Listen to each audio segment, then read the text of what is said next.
இருப்பியா? ஆட்டூர்ல ஓட்டு முதல்ல ஆட்டுங்க. தண்டி உரல், அந்த உரல் ஊருக்கு ஒண்ணுதான் கிடக்க. அதுல உரம் கோழி போய் பேண்டு வச்சிருக்கோம். அந்த பூரா சுரண்டி வீச்ச கவிச்சி அடிக்க. அதுல ஓடுகிட்ட ஆட்டம் கரைச்சு புடிச்சா தள்ளுறதுக்கு 2 ஒப்பனை நிறுத்தலாம். இப்ப பூரா கிரைண்டர் தான், ஒரு சுவிட்ச் தான். கல்லு புருண்டு பொல்லவி சமக்க முடியாம செவத்துல அடிச்சு புருஷ மண்டை உடஞ்சு. இப்ப பூராமே அப்படித்தானே. அந்த காலத்துல விறகு வெட்டி முள்ளு கிழிச்சு பாவாடை கிழிச்சு எங்க அப்பத்தாலாம் வர்றோம்.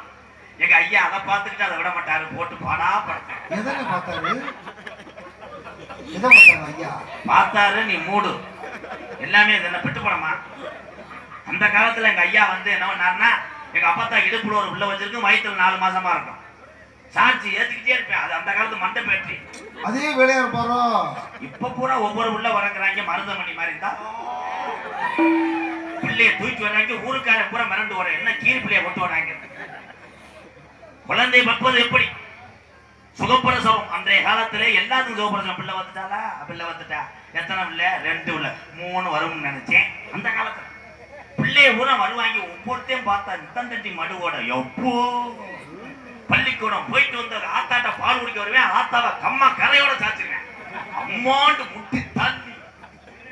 இப்ப பிள்ளை போய் பால் குடிக்கிறேன், வெறும் வயிற்றாலே போதும். அதுல வந்து இருக்கேன்.